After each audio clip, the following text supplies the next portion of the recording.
Now, I'm going to share with you what I call a personal contribution to collective healing, but it's a ritual. And it's going to be a grief ritual. And it's also going to be an imagination ritual, right? So I'm going to give you a balance with this, because with the grieving, we're letting something go. But why are we doing that? Because we're making room for new things to come in. Yeah. What's happening in Ukraine, what's happened in Afghanistan, all of these things, they're just so overwhelming. And definitely there are things in the 3-dimension that we can do, like, make contributions, send money, send clothes, to the organizations that are helping people who are now in refugee status. And maybe there's even some other ways. You may know people who know people there, and that kind of thing. So they're definitely 3D things. But what I'm sharing with you is what we do in the realm, in the cosmic realm, in the spiritual realm, in the metaphysical realm, in the 5th dimensional realm, okay? In that invisible place, but very alive and energetic place where things can happen. Things can happen. And in doing these things that I'm going to give you to do, you will definitely be making a contribution to all the people right now who are suffering from the dominance dynamic and the loss of humanity between people, that believing that people are disposable. So, my theme for this year, for 2022, is becoming the best version of yourself. And so you're going to be creating a best version of yourself altar, a BVOYS altar. Yeah, it's a nature altar. Nature represents the essence of death and rebirth. And so that's the balance. We're going to address what is dying inside of us. And we're also going to put energy into what is being born or rebirthing inside of us. Okay. So let me share this with you now. So the first thing you're going to do, very simply, is get some green cloth, some green candles, and things that represent plants, animals, and humans. Okay? Once you get your altar set up, very simply, the next thing you're going to do is get still and take 3 slow breaths in and out. Because you're going to open yourself to becoming conscious of at least 3 things in your inner landscape, 3 things about yourself that have died and are no longer nourishing you. For example, it can be a belief system. I have a high tolerance for pain. Like, who wants to hold on to that? Because you know what you're asking for, right? Yeah, you're asking for pain. It may be a thought about, I have to always win. I have to always be right. I have to always know, all that control drama stuff. If that's in you, yeah, it really is not, it's not going to be able to work in the 21st century, in the age of Aquarius. It's really not. No.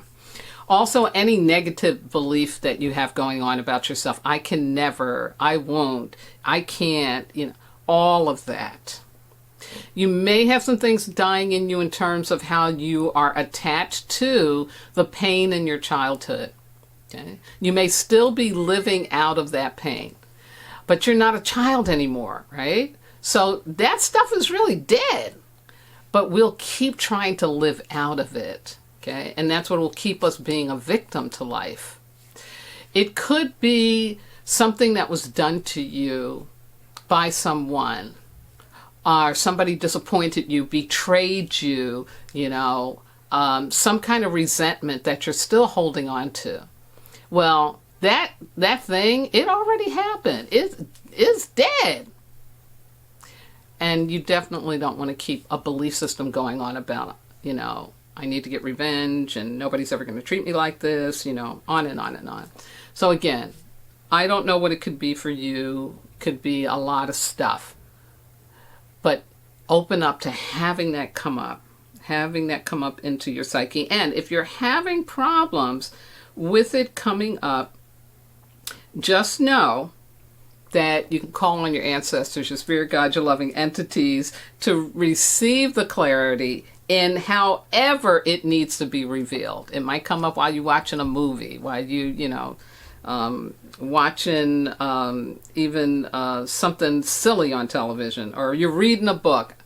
You might see it on a billboard. I don't know. But again, your intention is to really become conscious of what's dead inside of you, out of which you can no longer live. Yeah. And then you're going to allow yourself to experience the grief associated with this, and you really should intend to shed tears. Okay? You should intend to shed tears. Now, once you've identified what is dead, you're going to find 3 organic, non-plastic items that are going to be representative of that for you. So for example, you can use plants, you can use food, you can use flowers, you can use bones, shells, stones, cotton cloth, or figurines made with cotton or wool, and pictures and drawings. Okay? But what you're going to do is you're getting these symbols of what has died in you, and be creative with it. Just don't want no plastic, because these things you're going to be offering up. And so you don't want plastic or any toxic material. You want it all organic. And this will symbolize what has died. And then you're going to place them on your nature altar, your best version of yourself altar, in a sacred manner, asking your God, your ancestors, your angels, all of them, whoever, to guide and support you, okay? And of course, remember to give thanks. Now, you're going to let these items, they're going to sit on your altar overnight or up to 9 days, after which you will put them into a beautiful bundle and release them out in nature. You can bury them in the ground, you can place them in the hollow of a tree, you can offer them to a natural body of water, or if you want to get really radical, yeah, you can burn them. Take them to the fire and burn them, yeah. Now, after the grieving and releasing ritual is completed, give yourself time to consciously experience your rewiring process. Yeah, because it's going to happen. You're going to have some physical evidence that you've shed the dead inside of you. Now, you can find more details about this in the 5 chapters in my book, chapters 16 to 20, where I provide that guidance on post-ritual self-care. Okay? But expect revelations and salvation and more wonderful stuff than I can even tell you at this time. Yeah. Now, the next thing, when you're ready, you're going to get still again. Again, take in those 3 slow, long, deep breaths in and out, and you're going to open yourself to becoming conscious of at least 3 things in your inner landscape, things about yourself that are being born and or rebirthed. Yes. And deeply connected. These things are to be deeply connected to your gifts, your talents, and your genius. Yes. Now, again, if it doesn't come right away, set the intention for the help from your ancestors and spirit guides to receive that clarity, again, however it needs to be revealed. Now, allow yourself to experience remembering and intend to feel excited and open to receiving. Yeah. Of course, once again, you will find organic items that represent what is birthing and growing inside of you. This time you'll intend to keep these items on your altar, on your best version of yourself altar, for a 9-month gestation period. Yeah. Now, some of these things may come to fruition sooner than 9 months, and each time your dream manifests, you'll take what represented it, bundle it beautifully, and you're going to offer it to the earth with gratitude. Yes. Because in this faith gesture, you are planting it to become something even more than what you imagined. Yes, yes, yes. Absolutely, absolutely wonderful. Now, For those of you who've never worked with me before, you may be saying like, okay, yeah, you know, that's nice and fine, but you know, folks are dying and it's really bad, and you know, what does this have to do with anything? This has to do with everything, because the reality is that how the universe works is that everything is vibrational. It's energetic. Vladimir Putin and other people who are, you know, into oppression and dominance dynamics are people who are playing out a role for us in humanity. And yes, Putin definitely had adverse childhood experiences. He went through rat trauma, you know. I mean, it was bad because he grew up after post-war Russia. And it was not good. It was not nice. And so his heart got shut down. And he became head of the KGB. His heart really be shut down, right? So again, we're dealing with somebody here who's not so much a monster naturally. No, it's about life events that happen to them. And so this energetic that he is, okay, is all about the fear. And if we give our power over to that, if we give our thoughts over to that, instead of really seeing how he's this little boy who didn't get the loving support validation that he needed so his heart could stay open, okay? So we have to keep our hearts open. If we shut down our hearts, if we stay in the fear and the anger and all of that, we're just feeding his crazy energy. We're just feeding it. So this suggestion I gave to you about acknowledging grief, you know, like we need to grieve. We need to be feeling what's going on, and that you actually get to then do something with your hands, you know, with your energy to shift up something in you. Because really, you're the only one that you can change. I can't change Vladimir Putin. You know, that's a sacred contract that he got between him and God. I can't do nothing with that. But I can shift up the energy in myself. And if others join in to do that, then we're sending out an energetic of love. And it is love energy. It is love energy that's the most powerful energy on the planet. And the more we do it, the more we say, okay, let me keep getting rid of my dead ideas and my old belief systems that really can't work, don't need to work. Yeah, you'll see a change. And I'll tell you, while I was in the process of preparing my notes for today, I got a call from my friend who was already in the process of doing her work of getting rid of something from her past. And it happened to be a bowl. I'm going to show a picture to you. And she got it that this was representative of how she was still living out of a dead past. Yeah. So you can't make this stuff up. You can't make this stuff up. So I know this stuff works. I've used it for myself personally. And if you've never attempted any of this before, I just ask you try it. Try it and see what happens. You'll be very surprised. Yeah.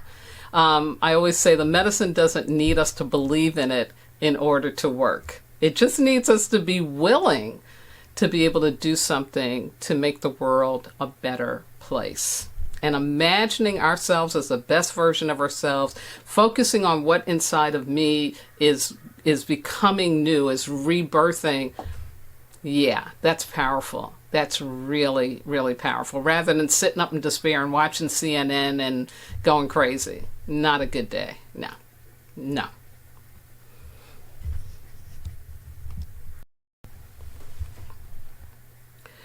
So I hope that you're able to join me in this important spiritual work, this cosmic work, to respond to this cosmic wake-up call that we are being given as humans. Again, you don't have to do exactly what I say or what I do. I'm just giving you some guidance, but definitely do something on yourself. See what's happening in the world right now as a call from a greater order and direction from the mystery we call God, saying to you, I need you to grow. I need you to go forward. I need you to shift up. And the way you do that is that you got to grieve. You got to let go of what is dead inside of you, what you've been holding on to, and open yourself up consciously to the new that is wanting to birth in you, that wants to become you. And use that imagination, because if you can imagine it, yeah, it's going to happen. Going to happen. My Sarah saying for tonight comes from Francis of Assisi. And St. Francis said, start by doing what is necessary, then do what is possible. And suddenly you're doing the impossible. Yeah, great quote, Ashe, for tonight. Thank you, Sarah, for that. So as always, I am going to close out my broadcast by thanking my wonderful engineer, Miss Yvette Parker, who has a birthday coming up in 2 days. Happy birthday to you. Happy birthday, Yvette. She's also in the Pisces Club. And to the entire Black Hole Radio Be Well family, thank you for giving me platform, supporting my spills, and supporting the work that I do in the world. I next want to shout out to all my regular listeners out there and those of you who have Wisdom Walk with me, and you know who you are, to my family on both coasts and in the middle of the country, and my spiritual kin everywhere, my transformational leadership colleagues, my medicine brothers and sisters around the world, and those who are listening or watching in for the first time. Thank you. Big thank you. I couldn't do this without your interest, your patience, and your willingness to receive my spills. Ashe. And last but not least, I want to thank my God, my ancestors, my spirit guides, loving entities, everything that walks with me, keeps my head to the sky, my feet to the ground, and my heart open to do this important work with and for all of you. Now, please have a healthy and safe Earth and Fire weeks coming up, receiving support and being in your truth. Now, continue to wear your mask, and I don't give up what the CDC, the BDC, the MIC, anybody says about not wearing a mask inside. Look, this is science. It's a microorganism. So if you're somebody like me who really don't want COVID coming to you, keep your mask on. Keep your mask on. And if you have a problem with masks, you got to strengthen your immune system. That's the other thing to do. And shiitake mushrooms are really good. You got to saute them. Don't eat them raw. You got to saute them. But there's other wonderful products out there. Learn about it. Find out. But strengthen your immune system if you're not going to wear a mask. I do both. I wear a mask. I'm strengthening my immune system. And practice safe relating. Wash those hands frequently. Avoid perceived safety, and please embrace the science safety. We're not back in the 1400s, y'all, when they didn't understand what the plague was about.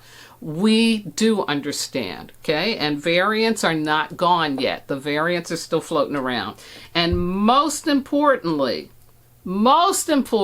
please do remember you, as a human being, are not disposable, because you are divine. Good night now.